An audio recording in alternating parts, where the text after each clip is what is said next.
ವೀಕ್ಷಕರೇ ನಮಸ್ಕಾರ. ಸೆಪ್ಟೆಂಬರ್ 17, 1948 ದಕ್ಕನ್ ಪ್ರಸ್ಥಭೂಮಿಯತ್ತ ನೆಟ್ಟಿಗರ ಗಮನ ಸೆಳೆದಂತಹ ದಿನವದು.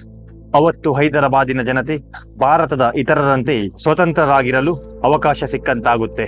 ಈ ಸಂದರ್ಭಕ್ಕಾಗಿ ಅನೇಕ ವೀರ ಯೋಧರು ತಮ್ಮ ಪ್ರಾಣವನ್ನ ಬಲಿದಾನ ಮಾಡಿದಂತಹ ಸಮಯದಲ್ಲಿ ನಮ್ಮ ಹೈದರಾಬಾದ್ ಕರ್ನಾಟಕದ ಜಿಲ್ಲೆಗಳು ಸೇರಿದಂತೆ ತೆಲಂಗಾಣ ಹಾಗೂ ಮಹಾರಾಷ್ಟ್ರದ ಹಲವು ಜಿಲ್ಲೆಗಳಿಗೆ ಹೈದರಾಬಾದ್ ನಿಜಾಮನಿಂದ ಸ್ವಾತಂತ್ರ್ಯ ಸಿಕ್ಕ ದಿನ. ಹಾಗಾದ್ರೆ ಸೆಪ್ಟೆಂಬರ್ 17 ಯಾಕೆ ವಿಮೋಚನಾ ದಿನ ಎಂದು ಆಚರಿಸ್ತಾರೆ ಎಂಬುದರ ಬಗ್ಗೆ ಸಂಕ್ಷಿಪ್ತವಾಗಿ ಈ ವಿಡಿಯೋದಲ್ಲಿ ತಿಳಿಸ್ತಾ ಹೋಗ್ತೀನಿ. ಅದಕ್ಕೂ ಮುಂಚೆ ನಿಮಗೆ ಈ ವಿಡಿಯೋ ಇಷ್ಟವಾದರೆ ನಮ್ಮ ಚಾನಲ್ ಅನ್ನ ಲೈಕ್ ಮಾಡಿ, ಸಬ್ಸ್ಕ್ರೈಬ್ ಮಾಡಿ ಮತ್ತು ಬೆಲ್ ಐಕಾನ್ ಅನ್ನ ಪ್ರೆಸ್ ಮಾಡಿ. ವೀಕ್ಷಕರೇ, ಇಡೀ ದೇಶಕ್ಕೆ ಆಗಸ್ಟ್ 15, 1947 ಸ್ವಾತಂತ್ರ್ಯ ಸಿಕ್ಕಿದ್ರೆ ಹೈದರಾಬಾದ್ ಸಂಸ್ಥಾನದ ಹಲವು ಪ್ರದೇಶಗಳಿಗೆ ಸೆಪ್ಟೆಂಬರ್ 17, 1948 ಸ್ವಾತಂತ್ರ್ಯ ಸಿಕ್ಕಂತಾಗುತ್ತೆ. ಹಾಗಾಗಿ ಅಲ್ಲಿನ ಜನ 1 ವರ್ಷದ ನಂತರ ಸ್ವಾತಂತ್ರ್ಯದ ಸಂಭ್ರಮವನ್ನ ಆಚರಿಸ್ತಾರೆ. ಹಾಗಾದ್ರೆ ನಿಮ್ಗೆ ಅನಿಸಬಹುದು, ಯಾಕೆ ಈ ಪ್ರದೇಶಗಳಿಗೆ ತಡವಾಗಿ ಸ್ವಾತಂತ್ರ್ಯ ಸಿಕ್ಕಿತೆಂದು. ಹೈದರಾಬಾದ್ ರಾಜ್ಯವು ಅತಿ ದೊಡ್ಡ ಸ್ಥಳೀಯ ಸಂಸ್ಥಾನವಾಗಿತ್ತು. ದಕ್ಷಿಣದಲ್ಲಿ ಕೊಪ್ಪಳ, ಉತ್ತರದಲ್ಲಿ ಔರಂಗಾಬಾದ್ ಮತ್ತು ಪೂರ್ವದಲ್ಲಿ ತೆಲಂಗಾಣದ ವಾರಂಗಲ್ನವರೆಗೂ ವಿಸ್ತರಿಸಿತ್ತು. ಈ ಸಮಯದಲ್ಲಿ ಭಾರತದಲ್ಲಿ 562ಕ್ಕೂ ಅಧಿಕ ರಾಜ್ಯ ಪ್ರಾಂತ್ಯಗಳು ಅಸ್ತಿತ್ವದಲ್ಲಿದ್ದು, ಈ 562 ರಾಜ್ಯ ಪ್ರಾಂತ್ಯಗಳಿಗೆ ಭಾರತ, ಪಾಕಿಸ್ತಾನ ಹಾಗೂ ಸ್ವತಂತ್ರವಾಗಿರಲು ಯಾವ ಆಯ್ಕೆಯನ್ನು ಬೇಕಾದರೂ ಆರಿಸಿಕೊಳ್ಳುವಂತಹ ಸ್ವಾತಂತ್ರ್ಯವನ್ನ ಬ್ರಿಟಿಷ್ ಸರ್ಕಾರವು ಕೊಟ್ಟಿತ್ತು. ಇದರಲ್ಲಿ 562ರಲ್ಲಿ 552 ರಾಜ್ಯ ಪ್ರಭುತ್ವಗಳು ಭಾಗವಾಗಲು ಒಪ್ಪಿಗೆಯನ್ನ ಕೊಡುತ್ತವೆ. ಆದರೆ ಆಗಿನ ಬಂಗಾಳ, ಸಿಂಧು, ಅಫ್ಘಾನ್ ಭಾಗದಲ್ಲಿದ್ದಂತಹ 13 ಪ್ರಾಂತ್ಯಗಳು ಪಾಕಿಸ್ತಾನಕ್ಕೆ ಸೇರುವಂತಹ ಘೋಷಣೆಯನ್ನ ಕೂಗಿಕೊಳ್ಳುತ್ತವೆ. ಈ ಸಮಯದಲ್ಲಿ ಹೈದರಾಬಾದ್ನ ನಿಜಾಮ ಮೀರ್ ಉಸ್ಮಾನ್ ಅಲಿ ಖಾನ್ ಸ್ವತಂತ್ರವಾಗಿ ರಾಜ್ಯವಾಳ್ತೀನಿ ಎಂದು ಹೇಳಿಕೊಳ್ತಾನೆ. ಹೈದರಾಬಾದ್ ನಿಜಾಮನಿಗೆ 1 ವರ್ಷಗಳ ಕಾಲ ಸಮಯವನ್ನ ಕೊಡುತ್ತೆ. ಈ ಸಮಯದಲ್ಲಿ ಹೈದರಾಬಾದ್ ನಿಜಾಮ ತನ್ನ ಪ್ರಾಂತ್ಯದ ಜನರು ದಂಗೆ ಏಳದಂತೆ ಅರೆಸೇನೆಗಳನ್ನ ಹಾಗೂ ಪೊಲೀಸ್ನ ಪಡೆಗಳನ್ನ ರಚಿಸಿ ಜನರಲ್ಲಿ ಭಯದ ಭೀತಿಯನ್ನ ಹುಟ್ಟಿಸ್ತಾನೆ.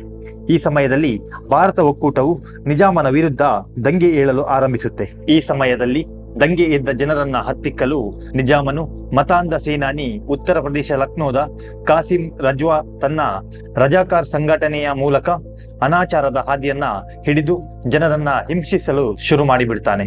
ಈ ಸಮಯಕ್ಕಾಗಿ ಕಾಯುತ್ತಿದ್ದಂತಹ ಭಾರತ ಸರ್ಕಾರ ಸೆಪ್ಟೆಂಬರ್ 13, 1948 ಭಾರತದ ಸೇನೆ ಹೈದರಾಬಾದ್ ಗಡಿಯ ಒಳಗೆ ನುಗ್ಗುತ್ತೆ ಹಾಗೂ ಹೈದರಾಬಾದ್ ನಿಜಾಮನ ಸೊಕ್ಕು ಮುರಿಯಲು ಮುಂದಾಗುತ್ತೆ.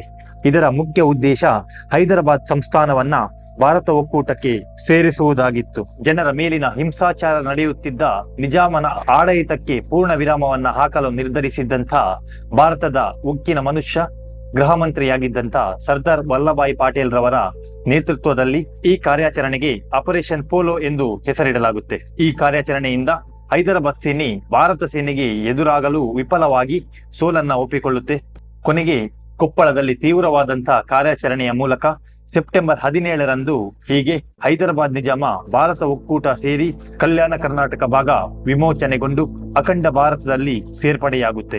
ಸೆಪ್ಟೆಂಬರ್ 17 ಅಂದ್ರೆ ಹೈದರಾಬಾದ್ ಕರ್ನಾಟಕದ 7 ಜಿಲ್ಲೆಗಳಾದಂಥ ಬೀದರ್, ಯಾದಗಿರಿ, ಕೊಪ್ಪಳ, ರಾಯಚೂರು, ಬಳ್ಳಾರಿ, ಕಲಬುರ್ಗಿ ಜಿಲ್ಲೆಯ ಸರ್ಕಾರಿ ಕಚೇರಿ ಸೇರಿದಂತೆ ಎಲ್ಲಾ ಶಾಲಾ ಕಾಲೇಜುಗಳಲ್ಲಿ ರಾಷ್ಟ್ರ ಧ್ವಜವನ್ನ ಹಾರಿಸಲಾಗುತ್ತೆ. 2002ರಲ್ಲಿ ಅಂದಿನ ಮುಖ್ಯಮಂತ್ರಿ ಎಸ್.ಎಂ. ಕೃಷ್ಣರವರು ಸೆಪ್ಟೆಂಬರ್ 17 ಮಹತ್ವದ ದಿನವನ್ನಾಗಿ ಆಚರಿಸಲು ನಿರ್ಧರಿಸುತ್ತಾರೆ. ಹೀಗಾಗಿ ಕಲ್ಯಾಣ ಕರ್ನಾಟಕದ ದಿನದಂದು ಮುಖ್ಯಮಂತ್ರಿಗಳು ಧ್ವಜಾರೋಹಣವನ್ನ ಮಾಡುತ್ತಾರೆ. ವೀಕ್ಷಕರೇ, ಕಲ್ಯಾಣ ಕರ್ನಾಟಕ ಭಾಗದಲ್ಲಿ ಅಭಿವೃದ್ಧಿಯನ್ನ ಸಾಧಿಸಲು ಸರ್ಕಾರ ತುಂಬಾನೇ ಪ್ರಯತ್ನಿಸುತ್ತಿದೆ. ಕಲ್ಯಾಣ ಕರ್ನಾಟಕದ 7 ಜಿಲ್ಲೆಗಳು ನಗರಾಭಿವೃದ್ಧಿ, ತಲಾದಾಯ, ಶಿಕ್ಷಣದಲ್ಲಿ ಕೂಡ ತುಂಬಾನೇ ಅಭಿವೃದ್ಧಿಯನ್ನ ಕಾಣಬೇಕಾಗಿದೆ. ಈ ಪ್ರದೇಶದಲ್ಲಿ ವಿಶ್ವ ಪ್ರಸಿದ್ಧವಾದಂತಹ ಅನೇಕ ದೇವಾಲಯಗಳು ಹಾಗೂ ಪ್ರವಾಸಿ ತಾಣಗಳನ್ನು ಕೂಡ ನಾವು ಕಾಣಬಹುದು. ಇಲ್ಲಿಗೆ ಸಂವಿಧಾನಿಕವಾಗಿ ನೀಡಿರುವಂತಹ 371ನೇ ಜೆಯ ಅನುಸಾರ ಸರ್ಕಾರ ಇನ್ನಷ್ಟು ಮಾನ್ಯತೆಯನ್ನ ನೀಡಲಿ. ಇದು ಹೈದರಾಬಾದ್ ಕರ್ನಾಟಕದ ವಿಮೋಚನೆಯ ಸಂಕ್ಷಿಪ್ತ ಮಾಹಿತಿಯಾಗಿತ್ತು. ಮತ್ತೆ ಸಿಗೋಣ.